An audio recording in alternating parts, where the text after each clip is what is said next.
இன்றைக்கி டிப்ஸில் கேக் பற்றின சில டிப்ஸ் தாங்க பார்க்க போகிறோம். சாதாரண கேக்கை கூட ரொம்ப ரிச்சாக மாற்ற முடியும்.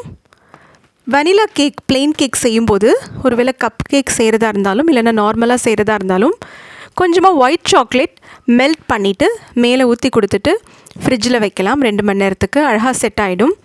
அதே மாதிரி சாக்லேட் கேக் செய்யும்போது டெய்ரி மில்க் இல்லைன்னா டார்க் சாக்லேட் நம்ம அதையும் மெல்ட் பண்ணிவிட்டு மேலே ஊற்றி கொடுக்கலாம். இன்னும் அழகாக இருக்கிறதுக்காக எடிபிள் பேர்ல்ஸ் இல்லைன்னா இந்த மாதிரி சாக்கோ சிப்ஸ் கிடைக்கும்.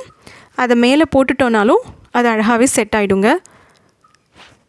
சாக்லேட் மெல்ட் பண்ணும்போது ஒரு டிப்ஸ் என்னென்னா, கொஞ்சம் கூட ஈரப்பதம் இல்லாத ஒரு பாத்திரத்தில் தான் நம்ம அதை போட்டு மெல்ட் பண்ணணும். லைட்டாக தண்ணி அதில் பட்டுச்சுன்னா சாக்லேட் சீக்கிரமாகவே கட்டி ஆகிடும். அதுக்கப்புறம் நம்மளால் கேக் மேலே ஸ்ப்ரெட் பண்ணவே முடியாது. இந்த டிப்ஸை கண்டிப்பாக நீங்களும் ட்ரை பண்ணுங்கள். சாதாரண கேக்கு கூட ரொம்ப ரிச் கேக்காக மாற்றுங்க. நன்றி.